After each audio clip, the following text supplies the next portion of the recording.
देखिए, कांग्रेस पार्टी ने नीति और सिद्धांतों की राजनीति को वर्षों पहले त्याग दिया था। उनका राजनीति में रहने का एकमात्र लक्ष्य है सत्ता की प्राप्ति।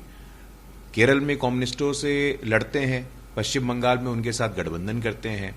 शुद्ध रूप से मुस्लिम तुष्टीकरण कैसे हो? आपने अजमल के साथ वहां गठबंधन किया, आपने फुरफुरा शरीफ के साथ बंगाल में गठबंधन किया, आपने मुस्लिम लीग के साथ यहां पे गठबंधन किया केरल में। तो मुझे लगता नहीं कि नीति और सिद्धांत की राजनीति का कांग्रेस से कोई संबंध है।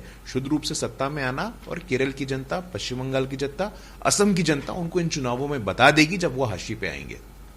बीजेपी का मानना है कि सरकारों को मंदिरों से जुड़े मुद्दों पर हस्तक्षेप नहीं करना चाहिए, इससे भक्तों पर छोड़ देना चाहिए। कम्युनिस्ट पार्टी के कैडरों ने पुलिस की वेशभूषा में सबरीमाला भक्तों के साथ दुर्व्यवहार किया है। देखिए, मंदिर हम लोगों का एक व्यक्तिगत सांस्कृतिक विषय है, इस पर सरकार का हस्तक्षेप तो बिल्कुल सीमित होना चाहिए। और लगातार वर्षों से, सैकड़ों वर्षों से हमने देखा है कि मंदिरों को समाज के द्वारा चलाया गया है। हमारे संस्कृति के केंद्र होते हैं मंदिर। मंदिर में पढ़ाई लिखाई, शादी, तमाम पर्व त्योहार तो समाज के एक प्रमुख केंद्र के रूप में हम लोगों ने मंदिरों को देखा है।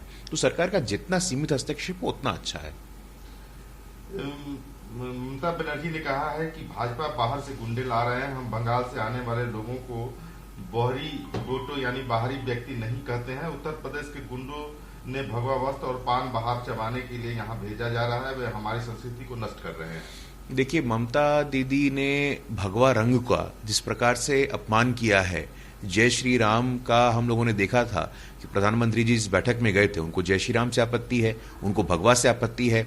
लेकिन जब सरकारी फंड मदरसों को दिए जाते हैं, इमाम बोर्ड को दिया जाता है, जब मानव तस्करी कराई जाती है, जब डेमोग्राफिक इम्बैलेंस क्रिएट किया जाता है, तुष्टीकरण किया जाता है, उससे उनको आपत्ति नहीं है। तो ये तो स्पष्ट हो गया है कि तुष्टीकरण की राजनीति की चरम पे ममता दीदी हैं, लेकिन अब हड़बड़ा गई हैं। उन्होंने देख लिया है, वो हताश हो गई हैं, बौखला गई हैं कि पश्चिम बंगाल की जनता भारतीय जनता पार्टी को अपना आशीर्वाद देने वाली है। राज्यसभा में एलओपी मल्लिकार्जुन खड़गे ने बिहार की घटना को लेकर के कहा है कि बिहार विधानसभा में हादसा निंदनीय है। मैंने कभी पुलिस को महिला विधायकों की पिटाई करते नहीं देखा है। भाजपा लोकतंत्र की हत्या कर रही है। यदि यह निर्वाचित नेताओं के साथ हो रहा है तो राज्य कानून और व्यवस्था की स्थिति के बारे में क्या कह सकते हैं? अब कांग्रेस पार्टी और राष्ट्रीय जनता दल अगर लोकतंत्र का पाठ पढ़ा है तो इससे ज्यादा दोहरे मापदंड की बात कोई और हो नहीं सकती है। जो पार्टियां, जो संगठन शुद्ध रूप से परिवारवाद और वंशवाद के द्वारा पोषित है, वो तो लोकतंत्र की पाठ नहीं पढ़ाएं। और हमें मालूम नहीं है क्या कल किस प्रकार से विधानसभा के अंदर अध्यक्ष जी को होस्टेज बनाया गया, टेलीविजन तोड़ दिया गया, मेज पे चढ़ करके विधानसभा के आसन पे दोनों भाई चढ़ करके तांडव कर रहे थे। और सदन छोड़िए, सड़क पे भी कल पूरे दिन राष्ट्रीय जनता दल का तांडव चला है। पुलिस को अगर कोई थप्पड़ मारेगा, घूसे मारेगा, तो उनको आत्मरक्षा करने का अधिकार नहीं है। तो जो हुआ, हम लोगों को मुख्यमंत्री जी ने भी कहा है कि उसकी जांच होगी और जो भी दोषी विधायक होंगे उनके खिलाफ कार्रवाई की जाएगी। सीएम ने कल की घटना को लेकर के कहा कि हर कोई जानता है कि स्पीकर को चैम्बर में किस तरह से घेरा गया था और सदन में उनकी कुर्सी के सामने क्या किया गया था। आज यह कहा जा रहा है कि पुलिस को वहां बुलाया गया, यह भी स्पीकर के हाथ में है।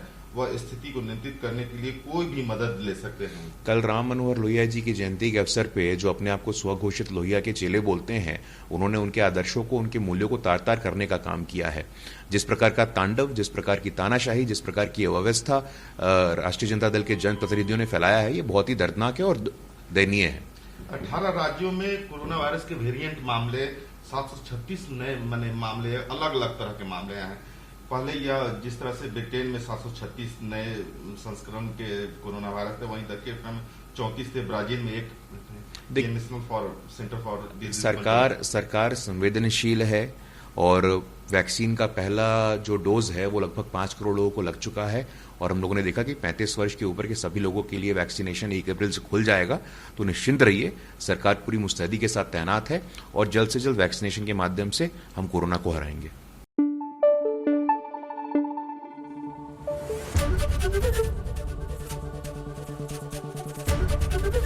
एबीपी न्यूज आपको रखे आगे।